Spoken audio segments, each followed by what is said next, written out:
Is that you? Oh, what's happening, everybody? Today is February 15th. It's the day after Valentine's Day. I guess that gives you an indication of how I spent mine if I didn't know what today is.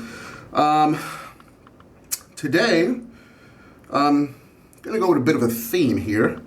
Got new things. New things.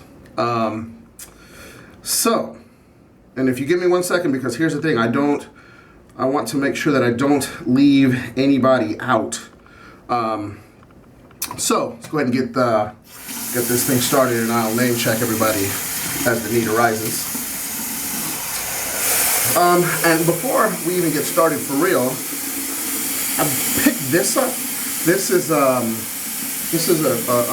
badger knot. It's a 2-band from Wet Shaving Products. Super fine is what they call it. It's a nice little knot, although I will say I purchased it and I bought a 28 millimeter one, and I'm having many a doubt whether or not this actually is a 28 millimeter knot. The plug is kind of the correct size, but the loft is all wrong. So I think I may have to get in touch with those guys, or that guy, I should say, Lee, I think his name is, to get that sorted out. So I'm stalling here. Yes, here we go. Today, in anticipation of getting the proper brush made, we're going to go with a Wet Shaving Products Chubby with the same knot, well, actually a smaller knot than that's supposed to be. This is a stubby 2-band. Although I will say, even though this is labeled a 2-band, the hair doesn't seem as nice as the one from that knot. It doesn't have as much backbone, and the tips on that one are a bit softer, but they're hooked, which, generally speaking, that means they just went a little heavy-handed in the bleaching. So yeah, I've got that brush. Today's soap is a new one, actually, and this is going to be my first time ever using anything from these guys. I got myself a puck of Armada Blossom. This is number 7, as you can see. I used the aftershave.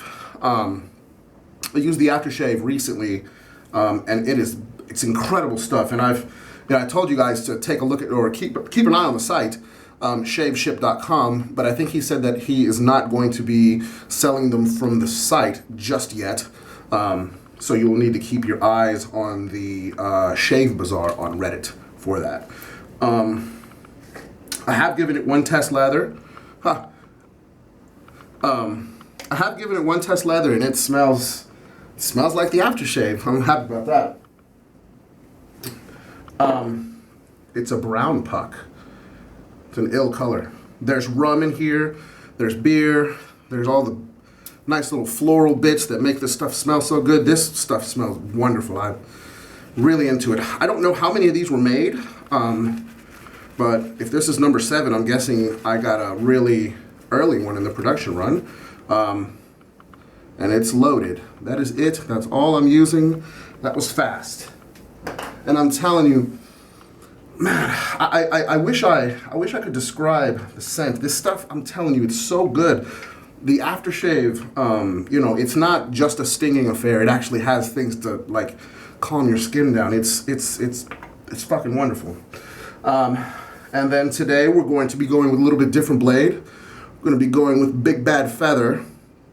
This is courtesy of Mr. Too Nice Guy. Thank you, sir. Go ahead and get it loaded up into the old razor.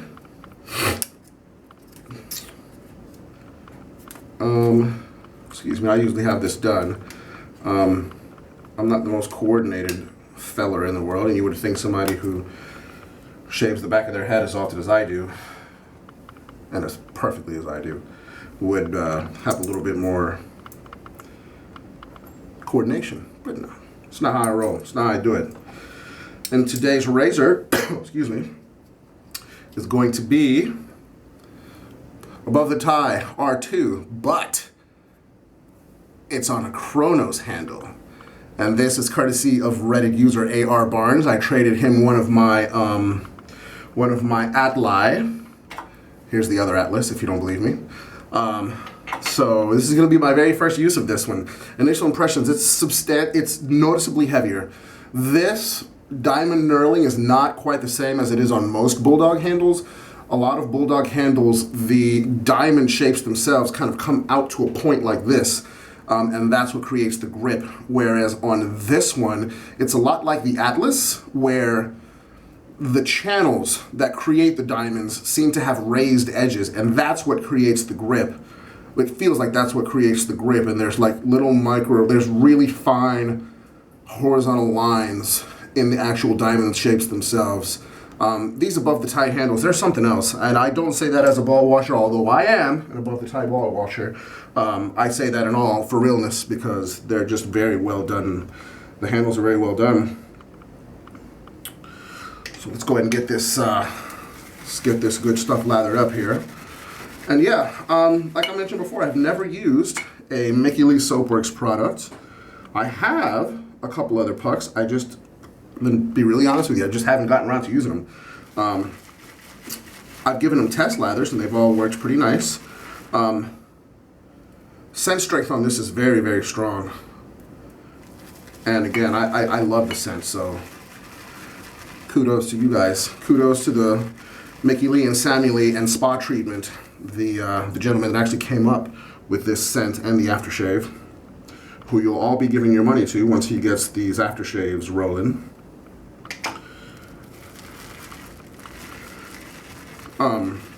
So yeah, I have a couple of other, excuse me, I have a couple other Mickey Lee joints. I have the Drunken Goat and Italian Stallion, and these were very early on in their, I guess, production run. They were on Reddit when they very first came up with these things. They sold 10 bottles, 10 jars, excuse me, of Drunken Goat. Drunken Goat was their first offering. I'm talking a lot today, but that's okay. Was their very first offering. They sold 10 of them, and I was not able to get my hands on one of them because I'd read lots of nice things from the people that were testing it. So I was interested, of course, but I wasn't able to get my hands on one in time.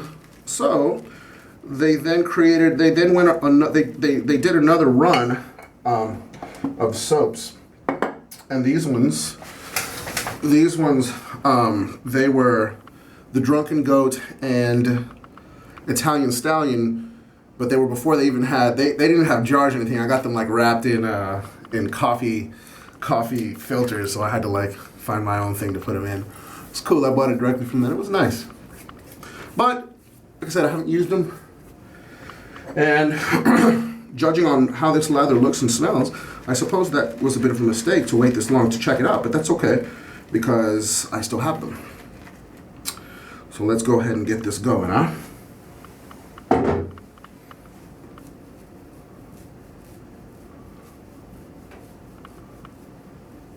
Also, the soap came from Reddit user Avats. Thanks, buddy. I really appreciate it, man. I said that was really cool of you to hook me up with something that was something that is no longer being made and probably won't be made again, from what I understand. Also, he was really cool enough to send me this is a sample of an aftershave balm from Jabon Man in Spain. Jabon Man means soap man in Spanish, and this is the Wet Earth. If you'll remember, there's a Barrister and Man soap, it's back there, trust, soap called Petrichor. Petrichor, of course, is the name of the smell, what it smells like after rain. And this one does kind of have a petrichor smell, but it's also substantially, I mean, way, way smokier.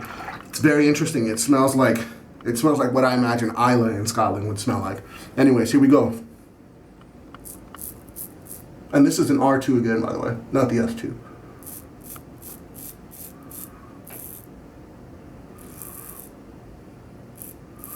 Pretty good slickness on this soap, but that's also going to be aided by the fact that this feather is ruthlessly sharp.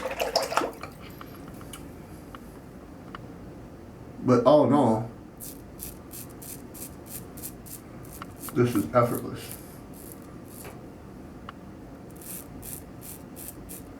Big up yourselves, Mickey Lee and Sammy Lee and Feather Company.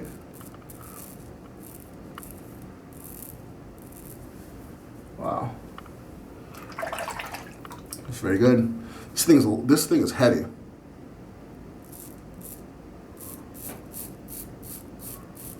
I don't know how much heavier than the Atlas it is. I don't remember the number, I should say, but it definitely is tangible.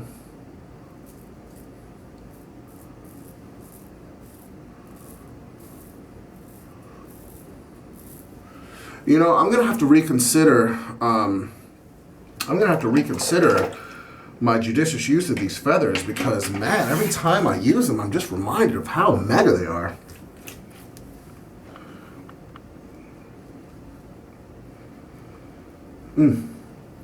This stuff smells so good, you guys. I'm telling you, when the aftershave is live, do yourself the supreme favor of picking up a bottle. If you've not had the opportunity to check it out, just trust me on that one.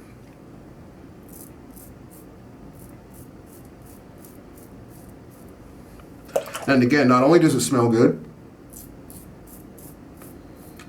and not only is it a splash, which I prefer, although in the wintertime, the Barrister Man Kyovus have been treating me very nicely. Not only is it a splash, which I prefer, so it does give you that nice burn from the alcohol, which I really like.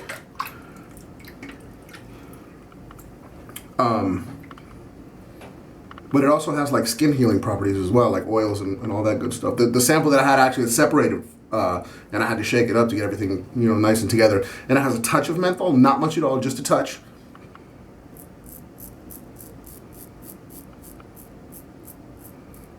So if you're into the menthol thing, you're covered there.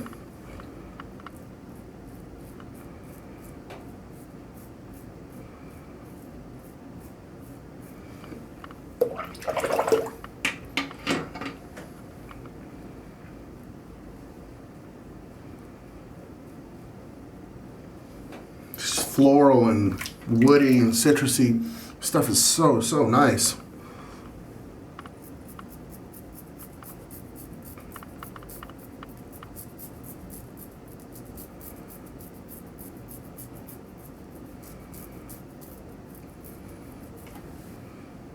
The soap performance is great.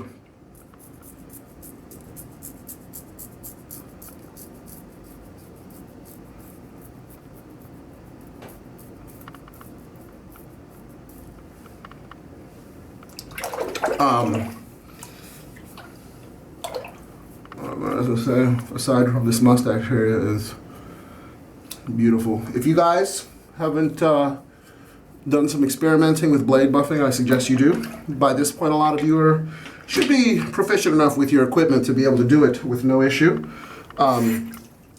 That's really going to be the only way that you can truly achieve like completely smooth shave. You're gonna have to buff, and there's just pretty much no way around it. A little bit nervous about this pass here. And actually, this is something that I've been meaning to explain for a bit. I have a system of like how I lather and how I shave my actual head. I start with the top part of the back, which is like this. Because I can hold the skin taut just by like raising my eyebrows and if I need to pulling my whatever this forward. So I get that taken care of. And then I shave this because, you know, if need be, I can hold it taut, you know, by pulling back on what's shaven back there, or like this, which I do a lot. And then the back of my head is the third. Everything from here down is last because if need be, I can pull the back of my head forward, the skin, I should say, forward to tighten it up. So something that you head shavers may want to think about. And yeah, like I was mentioning, this pass I'm a little bit nervous about because this handle again is making this feel way different.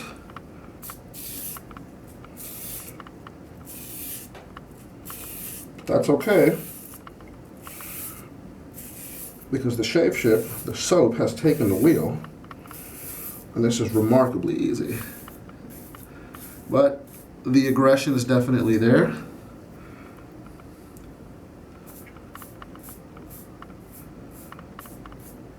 The added aggression, I should say, from the added weight imparted by the handle. Boo!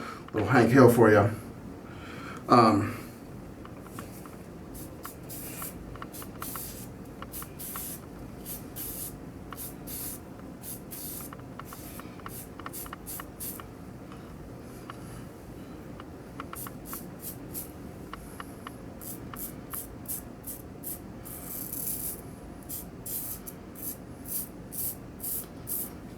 It's a great, great blade. I just wish they weren't so pricey, but that's the way it is.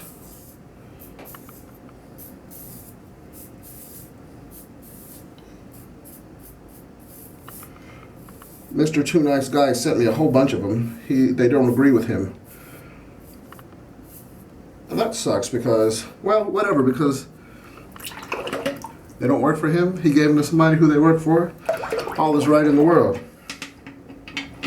All right, so now that I've done the top of the back, everything is pretty much done. Post shave is nice here. This is a tallow soap. I don't think that there's any lanolin or any sort of butters or anything. Doesn't matter because either way the post shave is nice. So I'm guessing there's a substantial bit of tallow in this soap. Let me agitate this lather a bit more. Get some more in these bristles.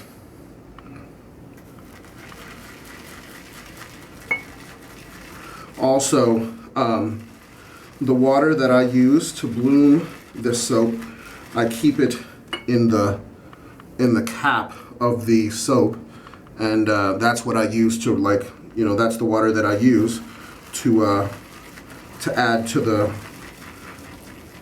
lather. Just keeps more of that scent in, you know, unless you don't like the scent, in which case you could not do it. But if you don't like the scent, I'm thinking you should get rid of the soap, you know what I mean?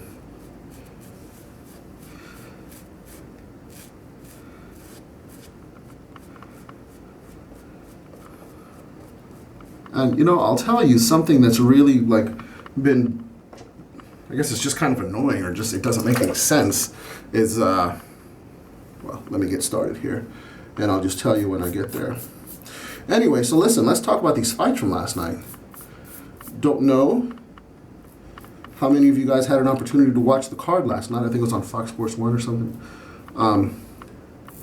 Main event was Benson Henderson versus Brandon Thatch. Man, this blade is just skating. Benson Henderson versus Brandon Thatch. Now, Benson Henderson is a 155-pound fighter, the lightweight. Former two organization lightweight champion, actually. He was the UFC champion and the WEC champion before the WEC was absorbed 100% into the UFC. Actually, the very last WEC fight was contested between Benson Henderson and Anthony Pettis. Anthony Pettis being the current UFC lightweight champion. Lightweight is 155.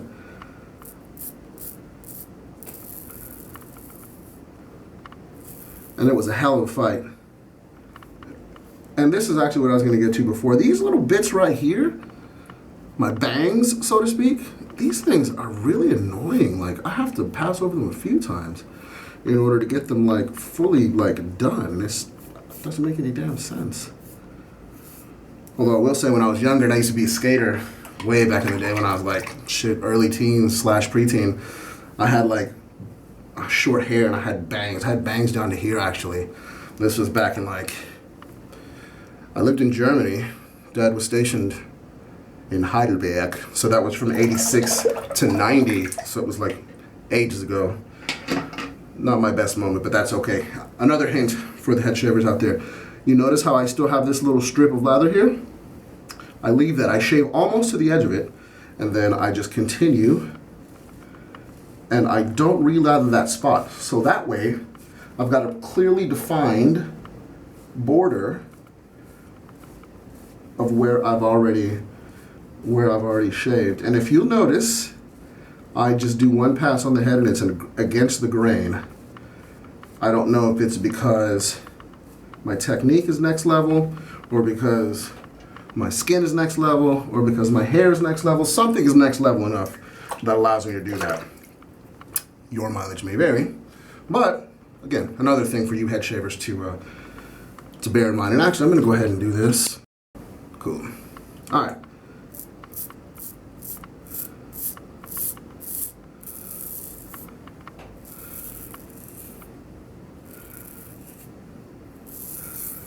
Soap is remarkably slick.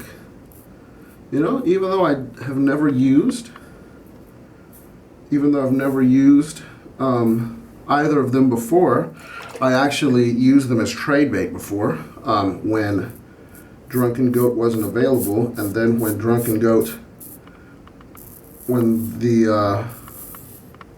the scent was a little off, because the ones that I have are the exact same formula as the very first ones, back when the soap was on dub plate, for all you DJs out there.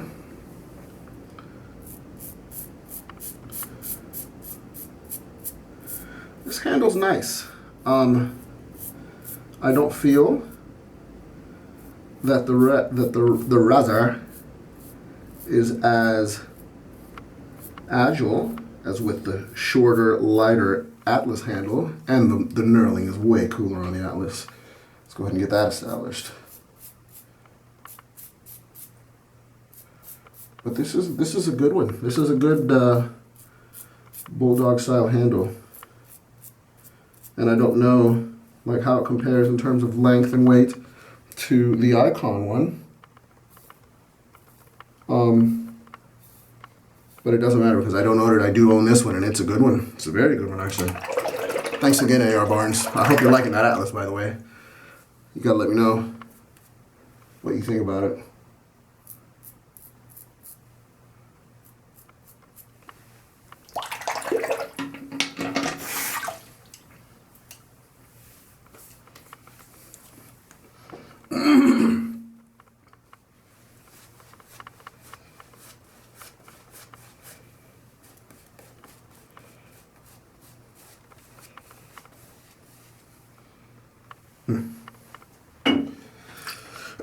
Excuse me. So the weather today is going to get ill. I live in Nashville, Tennessee, southeastern United States. Not much in the way of snowfall happens around here. Tonight, on the other hand, is going to be a completely different story. As of the last time that I checked, which was earlier today, a few hours ago, I think the weather forecast was calling for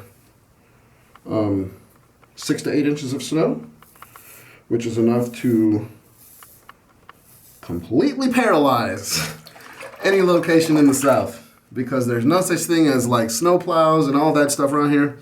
Not really an option.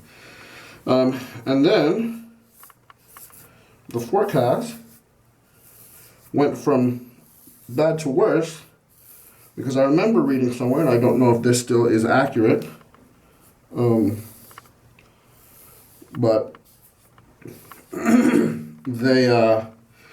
they mentioned that it's going to be ice and rain at first, and then it's going to be snowing, and it is incredibly cold. It's, of course, it's not incredibly cold, comparatively speaking, for what we usually get here in Nashville. It's bitterly cold. It's not gotten above freezing all day. So that rain is going to turn into ice, and it's going to do so quickly, and that will cause some pretty rough driving conditions. I, myself, am pretty worried about it. My car is rear-wheel drive, and it's got a decent amount of torque. The torque delivery is not linear, as it's not a naturally aspirated engine, so it's going to be a pretty rough situation. Even though the car's very heavy, it's 4,000 pounds. That's even before I get into it. Yeah, it's going to be rough. Not to mention that in the garage, I'm pretty sure if this snowfall happens like it's supposed to, then I'm going to have a difficult time getting down the garage because I have to go down one ramp that is exposed to the elements. So it's probably going to be covered in ice if the ice happens. So we'll see what happens tomorrow. Hopefully, I don't have to go to work. Then I can walk down to a coffee shop and chill and be a bum all day. And drink coffee, which some of you guys know I like coffee a lot.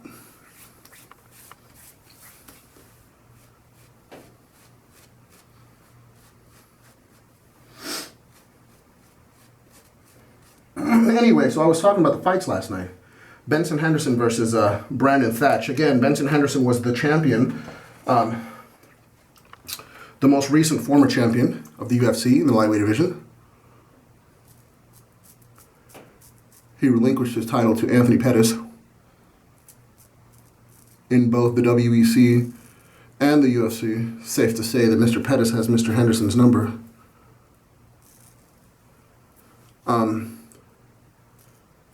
And the last time, actually, the UFC title fight was decided by a submission. And that's not really something that happens too often. It's not too often that the champ loses his title via submission in the UFC, but it happened. And to make it even worse, Henderson got his black belt like not too long prior to that fight. But he's been on a little bit of not a losing streak, but things have not been going so well for Mr. Henderson of late. And I've always liked Benson Henderson. He is a wrestler, and generally speaking, I don't like a lot of wrestlers because a lot of them will just use their wrestling to get the fight to the mat and not really do much. They'll just lay on top of the guy on the bottom and, use positional control to win the fight, which I can understand. But the thing is that I actually do prefer, I like grappling, but I like jiu-jitsu. Jiu-jitsu actually ends fights. And jiu-jitsu, is fascinating to watch. That's not to say that, wrestling doesn't require any appreciable skill, but I'm a man at jiu-jitsu.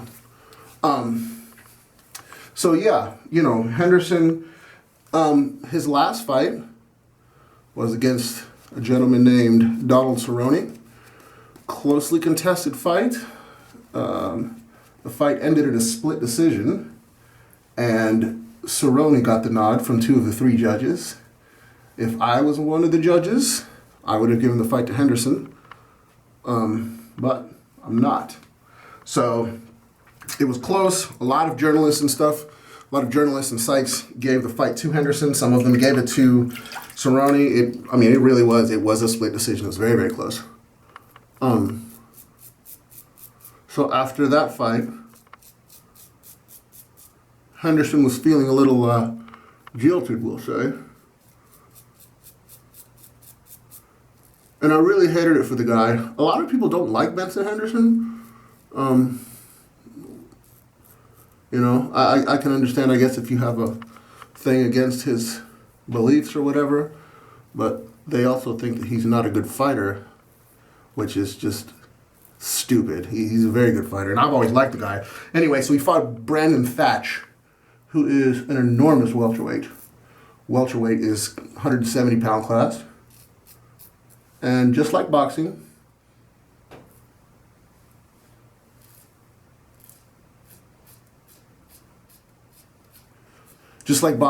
the weigh-ins are the day before the fight. So the day before, they each weighed in at 171 pounds or less. Now, since it's not a title fight, they do give the they do give the fighters an extra pound, a 1 pound allowance. And I don't think that either of them used it. But Mr. Thatch is like 6'2", 170 pounds, dehydrated to a degree. Whereas Benson Henderson was 5'9", 169 pounds, fully hydrated. Or, you know, he didn't really have to cut much weight to get down to 170 pounds. Henderson did really well the first round. I was very nervous about the fight because Thatch is a very good striker. And even though Henderson lost the fight, his title to Pettis via submission, via grappling, Pettis was lighting him up on the feet.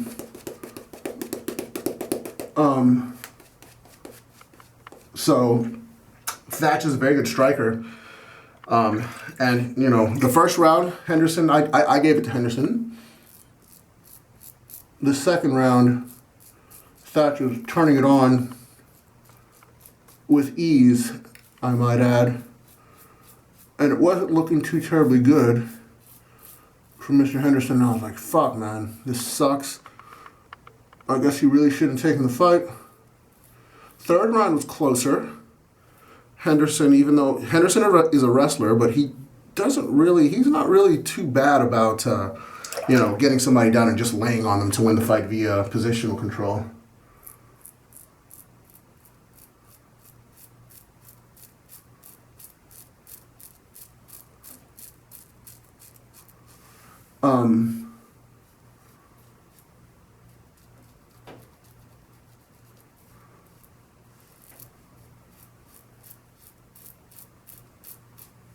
In the third round, Henderson finally got his takedown,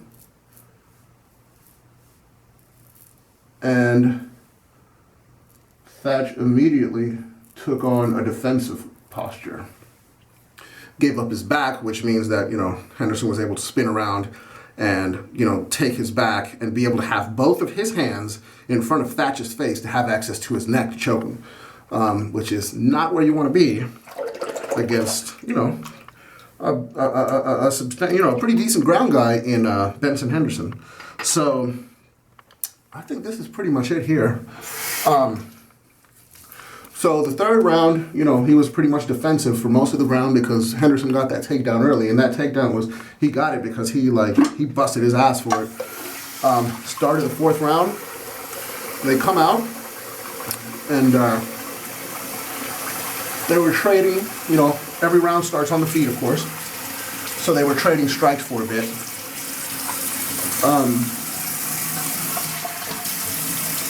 And then Henderson got his takedown after trading strikes, level change, and just drove right through him to get the takedown. And the size difference between the two was it was crazy.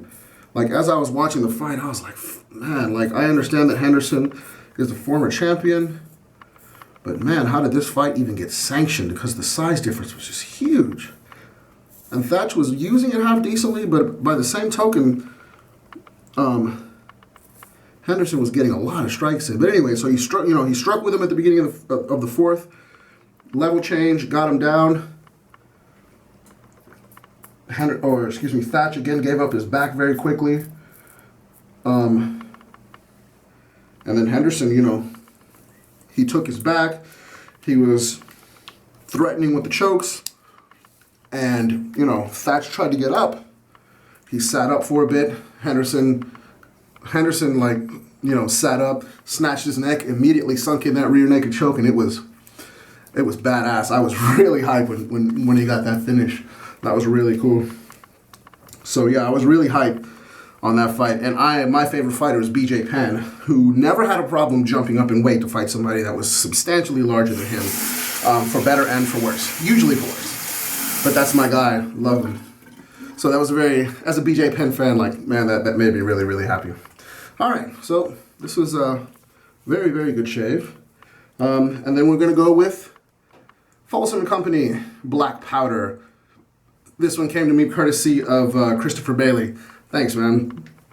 I actually tested this one before it was available to the public, and I liked it a lot. Then the great job loss of 2014 happened, and I wasn't able to pick the thing up, but Mr. Bailey hooked me up. Thanks, man. Really cool of you.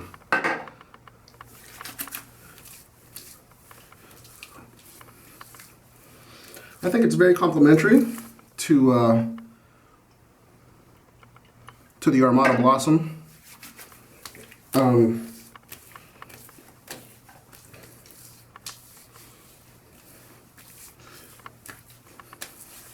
Not as much menthol as the fine joints.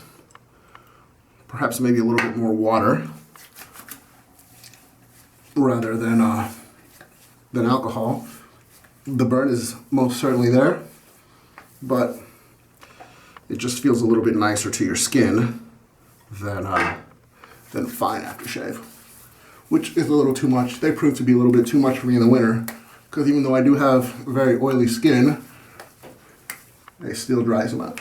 It's already a little bit drier because of the weather, and then the alcohol just further compounds it. And that's about it. Man, exceptionally good shave. Very good soap. Mickey Lee Soapworks. You guys have a winner on your hand. Looks like I'm extremely late to the party, but that's okay. I'm still here. So yeah, hope you guys have a good Sunday. Hope you guys have a good week, or however long it is until I see you again. If you were in the southeastern United States as well, looks like we probably are gonna get snowed in. I'm gonna hit the grocery store to see what the wasteland looks like, and that's it. Peace, you guys. Be safe.